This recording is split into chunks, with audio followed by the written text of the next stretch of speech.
Get him out of here. He's making the investors uncomfortable." That was the exact sentence, said loud enough for the entire boardroom to hear. Said by a CEO in a $1,000 suit, aimed at the only black intern in the room. No one objected. No one flinched. Not when he was told to pour coffee instead of presenting the strategy he built. Not when they laughed and said he looked like security. And definitely not when one of them joked that he might pull a knife. The room full of polished shoes and polished egos just nodded, smirked, and carried on like this was normal. Like his skin gave them permission. What they didn't know, what they couldn't imagine, was that the person they humiliated in front of their wealth and white collars held the power to bring their entire empire crashing down. And he would. Not with revenge. With truth. If you're still here, you're not going to want to miss what happens next. This isn't just a story about racism in a boardroom. It's about what happens when power underestimates the wrong person. Hit subscribe, drop a comment with where you're watching from, and tell us, what moment hit you hardest? Let's talk about it. The glass doors of Sterling & Co. swung open with a muted hiss, revealing a lobby bathed in corporate opulence. Marble floors gleaming like water under harsh lighting, chrome accents catching every flicker of motion, and men in bespoke suits moving with the certainty of kings. At just 17, Marcus Hall stepped through the entrance with a combination of nervous restraint and quiet determination, clutching a leather-bound notebook in one hand and wearing his best charcoal blazer, recently dry-cleaned for the occasion. Pinned neatly to his chest was a laminated name badge that read, "Marcus Hall Guest Intern," but the weight it carried felt far heavier than plastic. This was his first day, the start of what he hoped would be a defining summer internship, the kind of opportunity that launched real careers.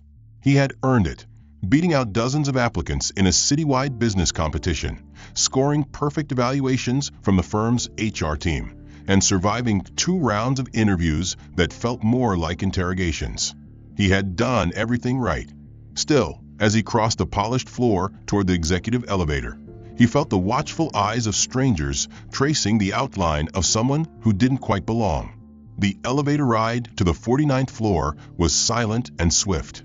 As the doors opened with a polite chime, he stepped out into the upper sanctum, where the air was colder, the glass clearer, and the silence more calculated.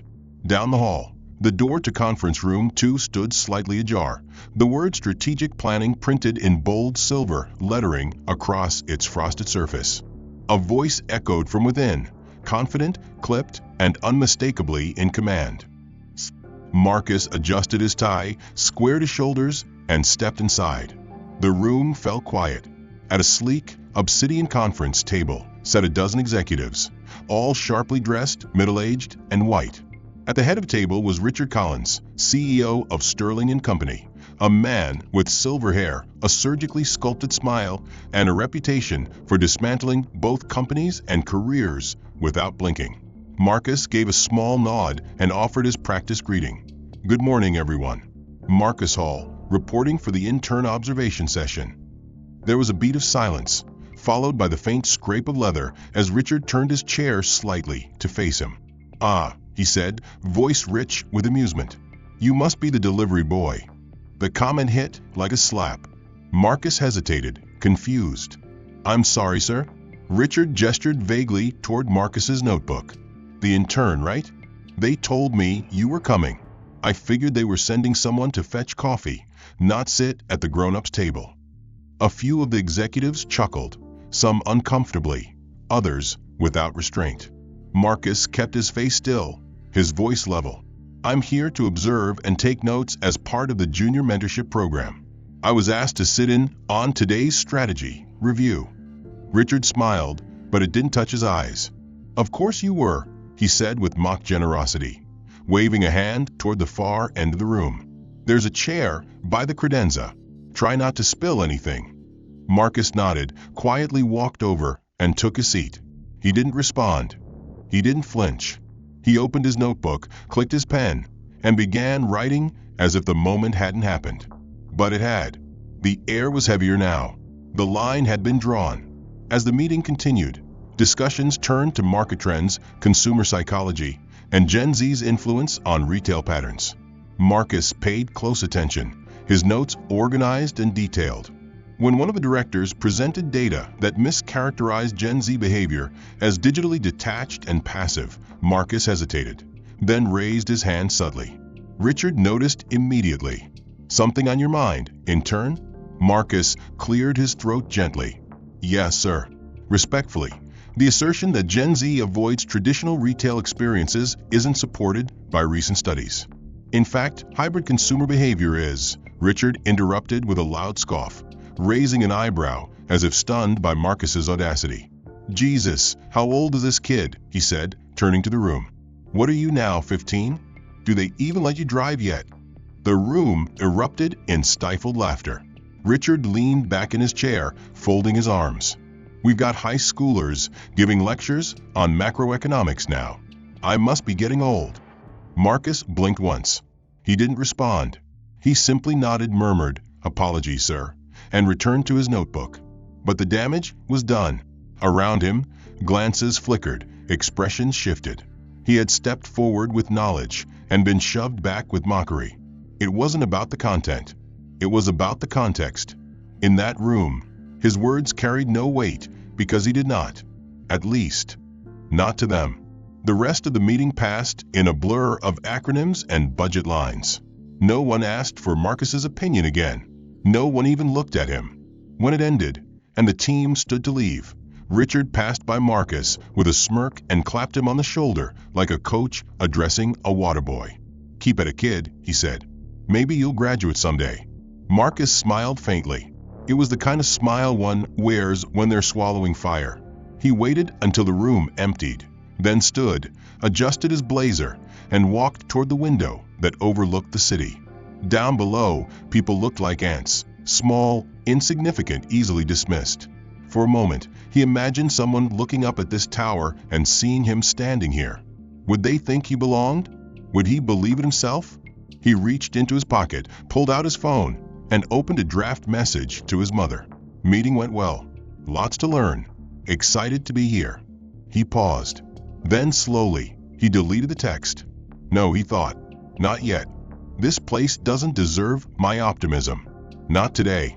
As he turned to leave, he heard laughter echoing faintly from a nearby room, Richard's voice unmistakable among them, recounting some story, probably about the kid who thought he had something to say. Marcus didn't stop. He just walked, back straight, eyes forward, already building something far more important than validation. He was building memory.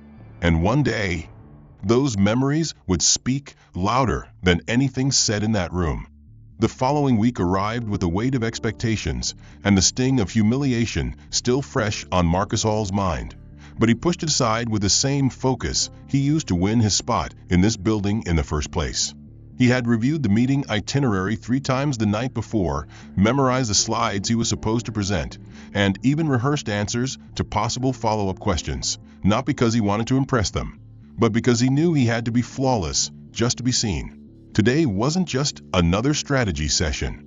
It was a quarterly review with 3 of Sterling & Company's biggest clients in attendance, all high-net-worth asset partners. And Marcus had been given a rare 5-minute slot by the analytics manager to present a data snapshot on risk trends in emerging markets. That 5 minutes was more than a courtesy. It was his first real chance to prove he was more than the coffee kid. He arrived 10 minutes early, setting up at the edge of the presentation screen with quiet efficiency. His suit was freshly pressed, his shoes shined, and his hands steady as he arranged the printed data summaries beside his laptop. One by one, the boardroom filled with familiar figures, executives in silk ties, partners with thin smiles, and finally the clients, who each shook hands with Richard Collins and took their seats near the head of the table. Marcus stood ready, waiting for his cue, not wanting to presume, but clearly prepared. Richard entered last, radiating authority, his presence somehow eclipsing everyone else in the room. His eyes scanned the table, paused on Marcus, and then flicked back to the clients with a warm grin. "Gentlemen," he said, clasping his hands together, "before we dive into the heavy stuff, who needs caffeine? We've got a fresh pot brewing, and our intern over here's just dying to be useful." Twist 1. Laughter erupted before Marcus could respond. For a moment he thought Richard might be joking, just another jab among colleagues. But then Richard turned to him directly and waved a hand toward the side counter. "Go ahead, Marcus," he said smoothly. "Pour the gentleman some coffee. Cream and sugar are over there. And be careful with the Colombian roast, it's not cheap." A ripple of amusement moved through the room. Someone murmured, "Hope he doesn't spill it on the contracts." Another chuckled, "Careful, he's probably never used a carafe before." Marcus stood motionless for half a second too long, his instincts warring with his pride. He could argue. He could say, "Actually, sir, I'm on the agenda for a 5-minute data review." But in this room, now filled with clients and laughter, saying that would sound petty, entitled. So he nodded once, tight-lipped, and moved to the coffee counter, each step echoing like a quiet surrender. As he poured, his hand steady but his jaw tight, he could hear snippets of the ongoing conversation, numbers tossed around casually, millions discussed like pennies, lives impacted dismissed as liabilities. He served each man respectfully, noting how no one thanked him. When he returned to his spot by the screen, Richard was already clicking into the next deck, skipping over Marcus's prepared slide like it never existed. No one questioned it. No one looked confused. It was as if the intern had only ever been there to pour. Marcus didn't interrupt. He just stood quietly at the edge, fading into the glass. Twist 2. But the room hadn't finished humiliating him. 20 minutes into the session, as discussion turned toward global expansion, one of the clients asked a question about Latin America's inflation index and whether sterling's model accounted for political volatility in smaller economies. There was a pause. One executive fumbled a vague answer. Another nodded without adding anything meaningful. Then Richard turned toward Marcus with a casual smirk and said, "Well, maybe our barista has some thoughts on Brazil. I'm sure the boy who fetched the coffee must have studied banana republics in high school." The room burst into full, unrestrained laughter. Even the client who asked the question cracked a grin. Marcus felt every laugh like a slap, each echo lodging in his chest like splinters. He could have spoken. He could have cited the exact section of the report that covered Brazil's central bank's latest policy response. He could have shown them he was more than this. But no one in that room was interested in what Marcus knew. They had already decided what he was. So instead, he lowered his eyes and returned to his place at the wall, silent. The rest of the meeting blurred past, a theater of suits and egos playing roles Marcus had once hoped to join. When it finally ended and the room began to empty, Richard approached him, clapped him on the back again, and said, "Don't take it personally, kid. You'll laugh about this one day. Maybe after college." Marcus looked him in the eye. Not long. Just long enough to burn the moment into memory. Then he nodded. "Of course, sir," he said. "Thank you for the opportunity." After everyone left, Marcus stayed behind to collect the unused handouts, the pages he'd printed, organized, and color-coded the night before. As he slipped them back into his folder, he paused at the title, Emerging Market Risk Index, prepared by Marcus Hall. He stared at that line for a full minute. Then he shut the folder, straightened his spine, and walked out, his footsteps silent, but his resolve sharper than ever. Back in the elevator, he finally took out his phone and typed one sentence into his private journal app. Today they laughed, but not because they understood anything. He pressed save. The sting from a last meeting hadn't fully faded, but Marcus Hall returned to Sterling & Co. The next morning with his posture straight and his silence sharper. He didn't complain. He didn't flinch. He internalized every smirk, every backhanded comment, every joke dressed in a three-piece suit. He absorbed it all, like a sponge pressed against a floor it wasn't meant to clean, and quietly turned each insult into fuel. When the email came in late Tuesday, inviting him to sit in on the product strategy roundtable, Marcus saw an opening, a real one. No clients this time, just the internal decision makers. And more importantly, the agenda had a section for open contribution. That meant ideas. That meant opportunity. That meant, if only briefly, a seat at the table. He arrived early, again, perfectly prepared. His concept, a luxury tier add-on subscription platform for high-net clients, integrating AI-driven portfolio simulations, market psychology predictors, and concierge alerts for international fiscal shifts, a tool that could provide Sterling with a product edge in the ultra-high income bracket, a sector they hadn't evolved in since 2017. Marcus had modeled it across 4 growth curves, designed sample UI layouts, and even referenced usage patterns from competitors' patent filings. He wasn't guessing, he was solving. The conference room buzzed with low voices and espresso steam as department heads filed in. Richard Collins, as always, entered last, bringing with him the gravitational silence that seemed to swallow sound. He didn't look at Marcus as he sat at the head of the table. Marcus waited, notebook open, laptop synced to the projector, files preloaded, and palms dry. When the time came, the meeting's moderator, an older strategist named Claire, glanced at Marcus and gave him the floor. "We invited Mr.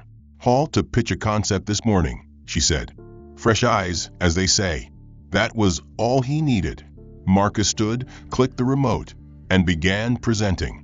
He walked them through pain points, addressed key demographic growth, identified product stagnation, then introduced his solution, a curated premium extension that merged Sterling's financial intelligence with digital behavior tracking, optimized for global mobility and wealth adaptability. For a moment, just a moment, no one said anything. Then came twist 1. Richard leaned forward, took the company-branded pen resting beside him, walked up to the screen like a bored professor, and without a word, began drawing circles over Marcus's graphs. Big, careless loops. He scribbled stars on irrelevant data points, slashed through trend lines, and underlined a section in red before stepping back, looking utterly unimpressed. "I'm going to be honest with you, kid," Richard said, tossing the pen onto the table like it disgusted him. "You don't understand how our clients think. You've never stepped inside a Bentley, let alone spoken to someone who owns 4 of them. You're talking about luxury like it's a feature. Luxury is not what you offer, it's who you are." He turned to the room. "This," he said, gesturing toward the slide, "this isn't innovation. This is a school project that belongs on some scholarship blog." Some of the executives snorted. One pretended to cough, but clearly masked a laugh. Marcus didn't move. His hands were still on the remote, his eyes locked on the distorted slide now covered in sharpest strokes. He inhaled once, slowly. "Sir," he began calmly, the projections, but Richard raised a hand, cutting him off. "Marcus, I appreciate your enthusiasm," he said, voice patronizing. "I do. But leave the high-value market strategies to people who've actually had to manage wealth." Twist 2 came not with volume, but with a whisper. As Marcus stepped aside, laptop still open, one of the directors leaned to his neighbor and muttered, just barely audible, "If it weren't for compliance laws, kids like him would still be pushing carts in the loading dock." The other man nodded solemnly, as if acknowledging some deep truth about the natural order of things. Marcus heard it, every word. He didn't show it. Instead, he calmly disconnected his laptop, gathered his handouts, and returned to his seat at the far edge of the room. But his grip tightened, his jaw locked. The meeting continued without him, as if he had never spoken at all. As if his analysis, his diagrams, his insights were nothing but noise. Afterward, while the rest filed out laughing and talking about lunch reservations, Marcus lingered behind. Claire, the moderator who had introduced him, approached quietly. "You were prepared," she said. "That much was obvious." Marcus looked at her. "Was it?" he asked. "Did it matter?" Claire hesitated. Then, with a sad sort of smile, she replied, "Eventually it will." And she walked away. Marcus remained in the empty room for several minutes, staring at the screen still frozen on the final frame of his presentation. Next step, implementation timeline. The humiliation from the previous meeting settled into Marcus Hall's chest like a stone, heavy but immovable, a quiet pressure that reminded him with every breath that no matter how flawless his work was, no matter how deeply researched or elegantly delivered, he would always be viewed through a lens they had chosen for him, one that distorted competence into presumption and innovation into arrogance. But instead of shrinking, Marcus worked harder. He stayed late, triple-checking figures, cross-referencing policy changes, tracking volatile market indices with a kind of obsessive precision most interns never dreamed of attempting. when he stumbled across a set of irregularities buried deep within Sterling and Company's quarterly reports, minor inconsistencies between the projected EBITDA of a subsidiary and the actual movement of funds. He didn't assume the worst. At first, he flagged them, quietly, respectfully. He sent an internal memo to the analytics division, attaching his findings with a calm, measured tone, citing them as possible misclassifications. It was a kind of email that should have earned him at least a nod, a question, a second look. But the response wasn't a follow-up, it was silence. Complete silence. Days passed. Nothing. Then came twist one. On a rainy Thursday morning, Marcus arrived at the office and opened his inbox to find that he was no longer copied on any of the team's internal update threads. The Monday financial summary, the Thursday compliance log, even the Friday lunch schedule, all gone. At first, he assumed it was an error, a simple oversight. Maybe the system glitched. But when he asked a colleague, she glanced nervously at his badge, lowered her voice, and said, "You'll have to talk to Ellen about that." Ellen was the executive assistant to Richard Collins, a woman who guarded access to the firm's power structure with all the subtlety of a velvet-wrapped steel trap. So Marcus climbed the 49th floor again, knocked politely on her glass office, and waited until she waved him in without looking up. "Hi, MS. Bergman," he began, calm but direct. "I think I was removed from the internal analytics list by mistake. I've been receiving those updates since day one, and I rely on them for my assignments." She finally looked up. Her face was unreadable. "Not a mistake," she said flatly. "What do you mean?" Marcus asked. "That's a restricted list now. Internal personnel only." "But I am internal," he replied, trying to keep his voice steady. "I was added by your office. I've contributed directly to new protocol," she said, cutting him off. "Loyalty-based distribution only." That was the instruction. "Instruction from who?" he asked, already knowing the answer. Twist two. She didn't blink. "From Mr. Collins. He said the interns shouldn't be included in discussions that could compromise sensitive processes." Marcus stared at her, his mouth dry. "I flagged an error," he said slowly. "That's all I did. And maybe that made someone uncomfortable," she said with a shrug that almost felt rehearsed. "This place runs on trust, Marcus, not assumptions." He didn't argue. Not there. He simply nodded once, thanked her, and walked out. The sting of the words echoing louder than any slap. Not assumptions. This place runs on trust. What they meant was, this place runs on silence. That afternoon, as he reviewed his project folder, he realized files he once had editing access to were now view-only. His calendar invitation to Friday's Innovation Sync was missing. When he approached the junior associate who had worked beside him on the retail expansion model, the guy smiled awkwardly and said, "Hey man, sorry, I think they restructured some of the team roles. I didn't make the decisions." Marcus nodded, but the truth rang clearer than any excuse.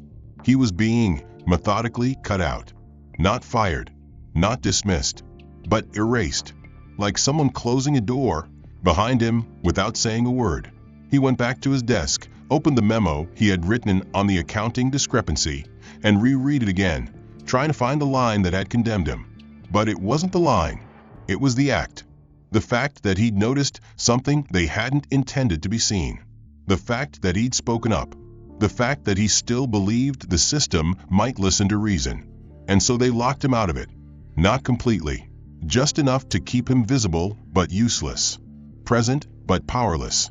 The following day, during a firm-wide meeting, the CFO gave a glowing overview of the quarterly results, using numbers Marcus knew to be adjusted. He watched the room nod and applaud while his own voice was kept from the narrative. After the meeting, one of the interns from another division approached him in the hallway. "Hey," she said, looking around before lowering her voice. "Did you really find something in the books?" Marcus didn't answer right away. Then he looked her in the eyes and said, "I didn't find something. I found a pattern. And they didn't like that." She nodded solemnly. "Be careful. This place has a way of cleaning up messes, even the ones they make themselves." That night, Marcus walked the long way home, the city lights stretching endlessly in both directions, as if mocking how small he felt. But somewhere deep inside, that feeling of smallness sparked a strange calm. The following week began under a strange calm, like the air before a summer storm, deceptively quiet, but charged with something Marcus Hall couldn't quite name. After being systematically locked out of internal communications and stripped of access to projects he helped build, Marcus had retreated, not in defeat, but in strategy. He stopped asking questions. He stopped raising his hand. Instead, he observed. He tracked every change, documented every interaction, and logged every file restriction. But despite the professional facade he maintained, the silence around him was no longer just neglect. It was intentional, suffocating, and it reeked a warning. That warning turned into action on a Tuesday morning when he received a calendar invitation marked urgent compliance, review executive floor, all staff required. The subject line alone felt ominous. These types of all-staff meetings didn't happen unless something had gone wrong, terribly wrong. He arrived at the executive conference room and found that the entire firm had been summoned, interns, analysts, VPs, even senior partners, all standing in a tight cluster as if waiting for a verdict. The blinds had been drawn. The air conditioning was cranked low. At the front stood Richard Collins, flanked by two members of the IT security team and the firm's general counsel. As soon as Marcus entered, eyes turned toward him, not subtly, not with curiosity, but with recognition and worse, accusation. He stood near the back, notebook in hand, but something in his gut had already begun to twist. Then came twist one. Richard cleared his throat and began speaking with the smooth venom of someone who knew exactly how to turn perception into weaponry. This morning, he said, his voice low but projected, our cybersecurity division discovered irregular access logs in our internal accounting systems. Specific queries were run, archived documents retrieved, protocols bypassed. He paused for dramatic effect. While we're still determining the full extent of the breach, one thing is already clear. It originated from inside our walls. A murmur ran through the crowd. Heads turned again, this time not subtly. Marcus felt the shift. He felt it before Richard's next words confirmed what he already knew. Marcus Hall, Richard said, gaze hard and cold. Would you please step forward? For a moment, the room was still. Marcus hesitated, unsure if what he was hearing was real. Then, slowly, he walked to the front, his posture upright, his chest tight, his mind racing through every step he had taken over the past week. Yes, sir, he said calmly. Do you know why you're here? Richard asked, each syllable sharp. Marcus took a breath. No, sir, but I'd be happy to answer any questions. Richard held up a printed access log. This your login credential? Yes. Then would you like to explain, Richard said, voice rising just slightly, why your account was used to access restricted financial audits, files that were locked for a reason? Marcus stared at the document. I reported discrepancies, he said carefully. I flagged them. I sent a memo about misclassifications. I assumed someone in compliance would respond. Richard stepped closer. And what gave you the authority to review audit-level financial data?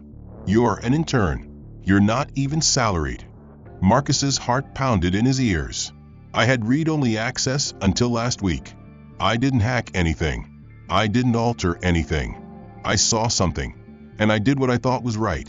Richard scoffed, then gestured to the room. Ladies and gentlemen, this is what happens when boundaries aren't respected, when roles get confused. We invite people in to give them a glimpse of excellence, and instead they snoop through confidential systems like they're entitled to answers. Twist 2. He turned back to Marcus, voice now colder. Effective immediately. You are suspended from all strategy sessions, department meetings, and internal review calls. You are not to step into another boardroom, nor are you to engage with any senior executive until further notice. Gasps rippled through the room. Someone muttered, "This is insane." Another whispered, "He didn't even do anything." But the power dynamic was clear. No one interrupted. No one defended. Marcus stood frozen, not because he was afraid, but because he understood something in that moment with a clarity that cut deeper than the shame. They had built the system to humiliate him publicly and quietly erase him privately. It wasn't about protocol. It was about power. It was about making an example. He said nothing. He didn't argue. He simply nodded once and returned to his place in the crowd. The meeting moved on, but Marcus no longer heard it. When it ended, people avoided his gaze as they filed out, some ashamed, some indifferent, a few openly uncomfortable. Back at his desk, he found his work email disabled and a handwritten note in his drawer. Your badge will remain active for compliance check-ins only. Contact IT for limited access hours. He sat for a long time, hands resting on the edge of his desk, staring at the screen that now greeted him with a login error. In that moment, Marcus understood the full weight of institutional silencing, not just the act of punishment, but the theater of it, the performative control dressed up as policy, the way a whole company could stand by while a young voice was crushed under the guise of structure. But he wasn't crushed. Not truly. That night, alone in his apartment, Marcus opened his personal laptop and began reconstructing the access log from memory. The public reprimand from the all-staff compliance meeting still echoed through the halls of Sterling & Co. Like a rumor that refused to die, settling into every glance, every silence, every stiff smile Marcus Hall received from the moment he stepped off the elevator. Though stripped of all access, cut from project teams, and rendered invisible in meetings he was once allowed to observe, he had not been removed from the building itself, which meant every day was now a performance of tolerance, his presence technically permitted, but his purpose eradicated. He came in, kept his head down, completed whatever menial tasks were left for him, and endured. But humiliation in places like Sterling was not a singular act. It was iterative, calculated, designed to erode dignity in layers until even defiance looked like delusion. And Richard Collins was not done. The firm's annual summer gala was a crown jewel of its corporate culture, a lavish rooftop event held under city lights, where partners mingled with clients and interns, if they behaved, were allowed to serve drinks or stand quietly on the perimeter like accessories. Marcus, despite everything, received an invitation, or more accurately, a test. He considered not going, knowing the trap it might become, but a deeper instinct told him to appear, not for their benefit, but to remind himself he was still standing. So he came, dressed in the same navy suit he wore on his first day, the one that had drawn snickers and side eyes, the one that still held the scent of hope even now, after weeks of erosion. Twist 1. The rooftop glittered with string lights and champagne flutes, laughter rose and fell like waves, and executives exchanged practice smiles with billion-dollar clients. Marcus stayed near the bar, speaking only when spoken to, sipping a soda, invisible but present. Richard arrived late as always, making an entrance, his arm around the lead investor from Oslo, his voice booming with ease, his confidence a weapon. As he worked the crowd, he caught sight of Marcus standing at the far end of the space and smirked. He turned to a small cluster of clients and partners gathered beside the drink station, all holding cocktails and laughing politely at whatever was said before, and raised his voice just enough for the nearby tables to hear. "Everyone be careful," he said, nodding in Marcus's direction with mock seriousness. "You never know when someone might pull a knife." The laughter that followed wasn't loud, it was worse. It was knowing, smirking, complicit. Marcus froze, every nerve in his body tensing. He didn't move. He didn't react. But he heard it. He heard every syllable. "We let anyone in these days," Richard continued, swirling his whiskey. "Used to be, you had to earn your way up here. Now all you need is a diversity brochure and a bad attitude." He said it like a joke. Everyone knew it wasn't one. Marcus stood still, face unreadable, staring out over the skyline as the lights of the city blinked beneath him, steady and unbothered by the cruelty unfolding 50 stories up. Then came twist 2. One of the clients, a woman in her 40s with a sharp blazer and sharper instincts, stepped forward. Her name was Helen Grayson, founder of a clean tech fund that had recently signed a multi-million-dollar deal with Sterling. She turned to Richard with a tight smile and said, "That's enough." The laughter stopped. The moment cracked. Richard blinked, caught off guard, then laughed softly. "Relax, Helen. It's just a joke." "No," she said, voice clear and cool, "it's not. It's a warning disguised as humor. And I don't find that funny." For a second, The rooftop went silent. People shifted. Eyes darted. Richard chuckled again, but it rang hollow. "Come on," he said, waving her off. "You don't know these kids. They show up with chips on their shoulders and think they're owed a seat at the table." Helen didn't back down. She looked at Marcus, who hadn't said a word, and then back at Richard. "Or maybe," she said, "they've earned more than you're willing to see." Richard raised his glass, as if in mock toast. "You're entitled to your opinion, Helen," he said, his charm returning like a reflex. "But don't expect me to rewrite the rules just because someone feels uncomfortable." She didn't respond. She didn't need to. The damage was already done. People drifted away from the confrontation in pairs and threes, pretending not to have heard. The laughter did not return. The mood shifted. Marcus stayed a little longer, then left quietly, his heart pounding not from shame, but from something far more dangerous: clarity. They weren't hiding anymore. They weren't pretending. They had made their stance visible, loud, and shameless. And in doing so, they had crossed a threshold even they couldn't walk back from. That night, Marcus sat alone in his apartment, still in his suit, looking at his reflection in the darkened window. And though no official statements were made, everyone in the building felt the shift. Certain clients had gone unusually silent. A few mid-level managers walked on eggshells around Marcus Hall. And still, the intern kept coming in. Same steady gait, same silent presence, never missing a day, never raising his voice, never breaking character. But something inside him had already changed. The mask of caution he had worn since his first morning at Sterling & Co. was no longer for protection, it was for control. Because Marcus knew what was coming, and Richard didn't.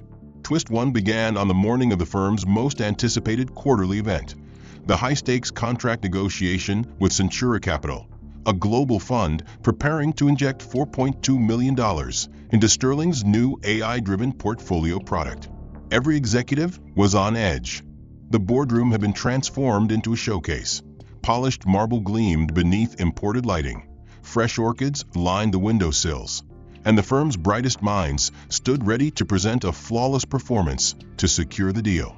Marcus, though still officially suspended from strategic meetings, was present, because Centura had requested all staff involved in analytics and model design be allowed to observe, and Marcus's name, inexplicably, was still attached to the original AI structure documentation. No one dared override a client's request.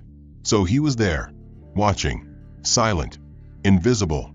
Again, Richard, of course, led the presentation, his voice smooth and confident, outlining projections, spinning risk as opportunity, wrapping every detail in corporate polish.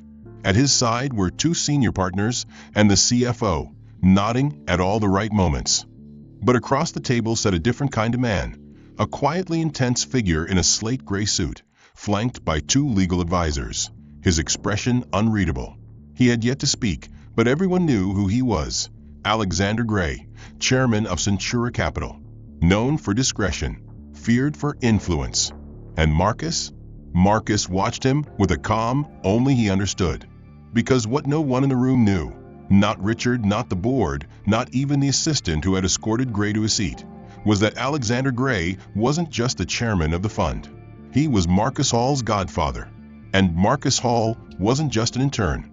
He was the only son of Evelyn Hall, founder of the Evelyn Gray Hall Charitable Trust, silent partner to Centura Capital, and one of the original benefactors who rescued Sterling & Co. from collapse during the 2008 crisis. Twist 2 began when Richard, in the middle of his final pitch, turned to Marcus with a patronizing flourish, as if to prove the firm's commitment to diversity engagement. And just to show how seriously we take innovation across levels, Richard said with forced enthusiasm, we've even allowed our intern Marcus to observe our modeling phases. No promises he understood them, of course, he added with a smirk, eliciting a chuckle from 1 or 2 of the partners. But we like to inspire the youth.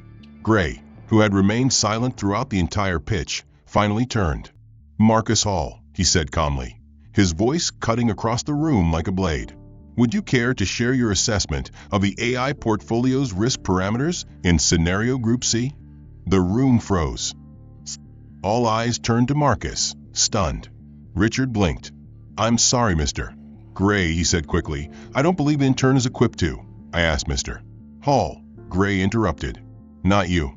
Marcus rose. Calmly. With no hesitation. He walked to the far end of the screen, tapped into the model interface without a word, and began. He spoke not with arrogance, but with control, breaking down trend projections, long volatility outcomes, cross-index instability in Southeast Asia, and layered risk hedging in consumer technology across 5 tiers. His voice was smooth, even, and razor-sharp. He knew this system better than anyone because he had designed the foundation of its logic engine during his postgraduate internship under one of Centura's private tech incubators, something Sterling had no idea about because Marcus never told him. When he finished, the silence was absolute. Then Alexander Gray leaned back in his chair and said, "You've grown." Marcus smiled, just faintly. Then he turned to Richard, who stood there pale, frozen. His mouth opened slightly, as if waiting for a cue that never came. "I didn't say anything until now," Marcus said, voice calm, eyes unwavering, "because I wanted to see how far you'd go. I wanted to see how Sterling & Co. treats people who don't walk in with the right last name or the right skin tone or the right golf club membership." He paused, then added, "And now everyone in this room knows." Richard opened his mouth, tried to speak, but Gray raised a hand. "Let me make something perfectly clear," he said, now addressing the room. "This deal was never about software. It was about integrity, vision, and the ability to recognize talent before the headlines do." He turned to Marcus. "Our offer stands, but it will be under new terms. As of now, Centura Capital will require full oversight on all personnel decisions related to this program." He looked at Richard one last time. "And we suggest a change in leadership if you want this partnership to survive." The silence that followed wasn't awkward, it was final. The meeting ended not with applause, but with reckoning. Richard Collins stood at the head of the table, his face pale, his hands still resting on the edge of the polished mahogany, like he wasn't quite sure whether to sit or run. The other executives said nothing.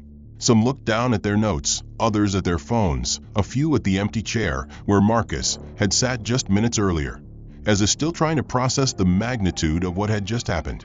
And then Alexander Gray, the man who had remained mostly silent during the meeting until that final, devastating reveal, rose from his seat, buttoned his slate-gray jacket, and addressed the room with calm authority. "Centura Capital is not moving forward under the current leadership," he said without hesitation. "Our due diligence includes not just financial performance, but ethical integrity. And what we witnessed today is a breach of both." Twist 1. With that single sentence, the $4.2 million deal vaporized into thin air, but its weight remained, crashing into the room like a missile. The CFO's jaw dropped slightly. One of the partners leaned forward as if to object, but thought better of it. Richard finally spoke, stammering slightly, "Mr.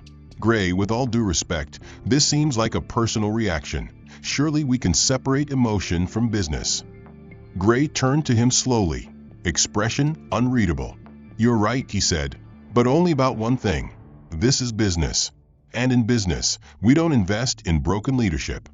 He slid his folder into his leather briefcase, nodded once to the stunned room, and walked out. The silence afterward was absolute. For a long moment, no one moved.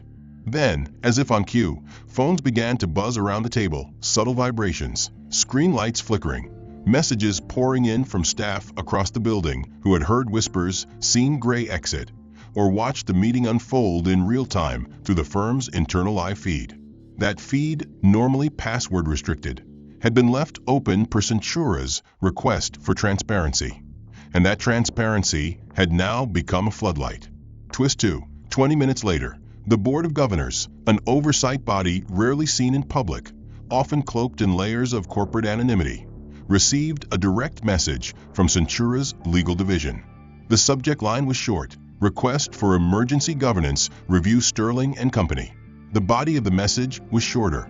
"In light of recent disclosures and public conduct by senior personnel, we request a full review of executive leadership integrity. Investment restructuring will proceed only following administrative remediation." In simpler terms, The firm's most powerful financial backer had just publicly demanded Richard Collins and his inner circle be investigated, possibly removed. Within the hour, the firm's general counsel called an emergency executive meeting. Richard tried to retain his authority, opening with a forced laugh, trying to minimize the incident. "It's unfortunate," he said, "but these things happen when people mix politics with profit." But the room was no longer laughing. Even his allies had begun to shift in their chairs. One partner, who had remained silent during Marcus's ordeal, finally spoke. "You didn't just lose a client," he said flatly. "You exposed the company. On camera. In front of the one person who could dismantle us with a phone call." Richard's expression twisted. "You think I caused this?" he barked. "You think one kid with a good last name can undo 30 years of work?" "No," the partner replied, standing. "But you did. You undid it.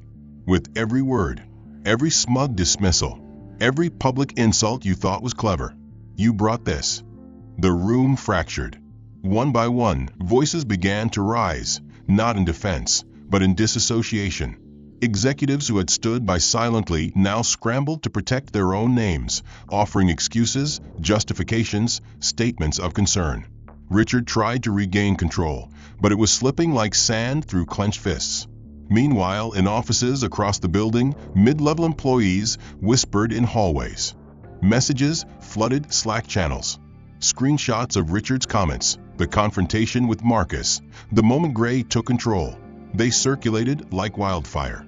And for the first time, people weren't afraid to talk. Junior associates, who had once kept their heads down, now posted anonymous testimonials on internal feedback forums. One wrote, "This place taught me silence was safer than truth. Until today." Another, "I watched someone get publicly destroyed for doing the right thing. And I said nothing. Never again." HR was overwhelmed. Legal scrambled to draft statements. And the PR team, who had been prepping for a press release celebrating a historic partnership, now had to prepare a response to investor outrage and public backlash. The Sterling brand, once bulletproof, was now vulnerable. And at the center of it all was a name that had once been whispered with dismissal: Marcus Hall. Except now, they were saying it differently. Not with pity, not with contempt, but with awe, with fear, with respect. By the end of the day, the firm's stock had dipped 3 points. Not because of financial loss, but because of reputational fallout. When asked for comment by a financial journalist, the board issued a vague statement: Sterling & Co. remains committed to integrity and inclusivity. We take all concerns seriously and are conducting a thorough internal review. Behind closed doors, however, the board had already begun drafting options for executive succession. Richard Collins sat in his private office the morning after the board received Centura Capital's mandate, surrounded by silence that no longer comforted him. The familiar hum of power, the subtle deference of assistants, the strategic laughter of subordinates, the buzzing phones that once tethered him to influence, had all gone quiet. Now, the only sound was the soft tapping of legal counsel's shoes as she stepped inside and placed a sealed envelope on his desk without speaking. He didn't ask what was in it. He already knew. A formal vote had taken place the night before, unanimous. His title as CEO of Sterling & Co. was revoked, effective immediately. His access credentials were terminated, his private jet privileges rescinded, and his equity, once the largest individual stake in the company, had been quietly liquidated under an emergency ethics clause embedded in the board's own governance charter. Twist 1. But that wasn't the end. Alongside the termination letter was a notice from the Financial Ethics Bureau, stating that Richard Collins would be barred from holding any executive or advisory role in a licensed financial institution for a minimum of 5 years pending review, citing demonstrated abuse of position, repeated incidents of racial bias, and violation of fiduciary integrity under Section 7B of the Financial Code. Richard read the letter 3 times. His hands trembled, not from sadness, but from disbelief, like someone waking from a dream that had been too good for too long. He tried calling one of the senior partners. No answer. Tried emailing the board chair. Account restricted. He buzzed his assistant. No reply. His power was gone, not in pieces, but in a single silent collapse, like a tower yanked down by a wire no one saw coming. He stared at his own reflection in the darkened glass of his office window, and for the first time in years, saw a man no longer in control, but condemned.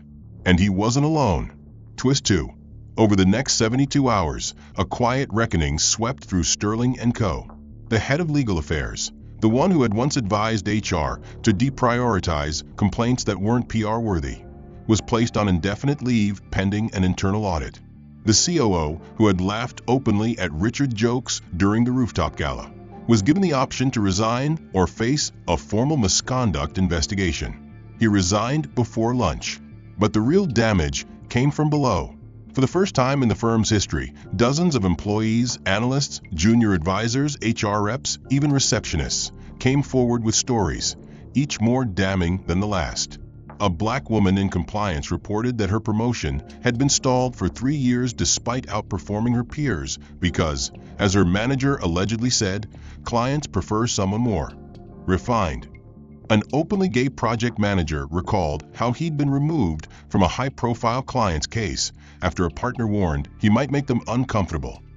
And one intern, barely 21, revealed in a trembling voice how she had overheard senior staff mocking Marcus's posture and accent after his first meeting, calling him a scholarship fluke trying to speak hedge fund. Their testimonies flooded the anonymous internal portal launched hastily by HR in a panicked gesture of damage control. But it was too late for gestures. The system had already been exposed. External media caught wind of the leak within hours. A whistleblower blog posted screenshots, redacted audio clips, and compiled stories under the headline, "Inside Sterling, a culture of silence, power, and thinly veiled racism." The article went viral. Within 24 hours, major financial news outlets picked up the story. One headline read, "Sterling's Fall, from Wall Street Darling to Diversity Disaster." Investors withdrew. Clients pulled out. A government committee announced an inquiry. The empire Richard had spent 30 years building crumbled under the weight of the very prejudice he had used to shape it. Meanwhile, Marcus Hall didn't say a word to the press. He didn't post a video. He didn't celebrate. He simply went back to work, not at Sterling, but at Centura Capital, who offered him a full-time position in ethical innovation strategy, reporting directly to Alexander Gray. From his new office, smaller, quieter, but filled with something far greater than power, he watched the industry take notice. Firms began issuing statements. Panels were formed. Policies reevaluated. Whether it was sincere or performative, change had been set in motion. And it had begun with truth. Marcus never asked for revenge. Richard Collins disappeared from the headlines as quickly as he had dominated them, not because the world forgot him, but because the story had shifted away from power and scandal toward silence and consequence. After the hearings, the forfeiture, the exodus of investors, and the permanent stain on his reputation, he moved out of his penthouse apartment overlooking Central Park and into a modest walk-up on the edge of Queens. He canceled his club memberships, sold his Aston Martin, and withdrew from the social circles where his name had once turned heads and opened doors. For 6 months, he said nothing. No interviews. No statements. No rebutals.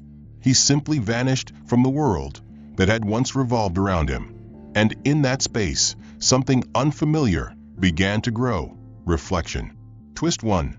One cold Monday morning, nearly a year after the Boardroom implosion, Richard walked into a small public charter school in South Bronx, James Baldwin Academy for Technology and Youth Development, and asked to speak with the principal. The secretary, unsure of who he was beneath the gray beard and worn wool coat, asked if he was a volunteer. "I'm hoping to be," he said simply. "I used to think I knew what it meant to lead. I'd like to see if I can learn again from people who have no reason to trust me." The principal, a tall woman named Miss Hayes, skeptical at first, listened to his story, or at least the parts he was willing to tell, and agreed to give him a probationary role as a classroom support volunteer. No title, no salary, just a name badge and a clipboard. That week, Richard began sitting in the back of coding classes, helping students debug Python exercises, listening more than he spoke, and learning how deeply he had misunderstood the very people he once deemed unfit for his boardroom. The children were sharp, curious, and resilient. Many had never heard of Sterling & Co. They didn't care who he had once been. All they cared about was that he showed up on time, prepared, and willing to explain why their JavaScript wasn't compiling. And for the first time in decades, Richard found purpose not in leading, but in showing up quietly for people who expected nothing from him. Twist 2. 2 months into the semester, Marcus Hall walked through the school's front doors, not with press, not with cameras, but with an envelope in hand. He had learned, through a friend, that Richard had been spending his mornings here. At first, he hadn't believed it, but curiosity, tempered by something deeper, quieter, and more human, had brought him to see for himself. He found Richard in the cafeteria, sitting beside a student, helping her sketch an app interface on paper. They made eye contact. No one spoke. Finally, Marcus took the seat across from him and placed the envelope on the table. "There's a scholarship fund forming," he said, voice neutral, tech-focused, "for students like hers. I'm putting up $50,000 to start it." Richard looked down at the envelope but didn't touch it. "Why are you telling me this?" Marcus's reply was simple. "Because your name is on the charter paperwork." Richard blinked. "Why?" "Because redemption," Marcus said, "starts with ownership. And I figured you needed both." Richard stared at the envelope for a long moment, then said, almost too quietly to hear, "You could have destroyed me." Marcus shrugged. "I didn't have to. You did that yourself." Then, after a pause, "But I didn't want you gone. I wanted you better." The two men sat there in silence, not as enemies, not as equals, but as something more complicated, witnesses to each other's evolution. That afternoon, Richard signed the paperwork. And with that act, not grand, not public, not wrapped in PR, he committed the remainder of his liquid assets, roughly $2.1 million, to a trust bearing both his and Marcus's names, the Hall Collins Initiative for Ethical Innovation. Over time, word spread, not through the news, but through neighborhoods, classrooms, and inboxes. Students began receiving grants. Teachers gained access to updated equipment. And every year, the school held a quiet ceremony for the new scholarship recipients. No stage, no speeches, just names called and futures nudged forward. Richard continued volunteering. He never saw credit, never gave interviews. He aged quietly, his once pristine image replaced by calloused hands, scuffed boots, and the quiet dignity of someone finally trying to earn their space. Marcus, now a rising force in ethical finance, continued his work at Centura Capital, mentoring interns, designing policies to detect internal bias in hiring algorithms, and building what Sterling had refused to become, a place where merit and equity weren't in conflict. They didn't become friends, not exactly, but once a month, without fail, they met at a cafe 3 blocks from a school. Richard would arrive early, order black coffee, and wait. Marcus would come in 10 minutes later, always with notes, always with updates. And they would talk not about the past, but about what could still be built from its wreckage. In the final winter of the decade, a photograph was taken, unposed, candid, and quietly powerful. It showed 2 men sitting at a scratched-up cafe table, the skyline behind them soft with snow. One man once believed power meant control. The other knew power meant responsibility. And now, they sat side by side, no longer adversaries, but proof that justice, real justice, wasn't about revenge. It was about repair. The end. If this story struck a chord with you, make sure to subscribe for more narratives that challenge power and expose truth. What did you think of that final twist? Did you see it coming? And which moment hit you the hardest? Let us know in the comments. Also, tell us where in the world you're watching from. We love seeing how far these stories reach. Your thoughts help shape the next one.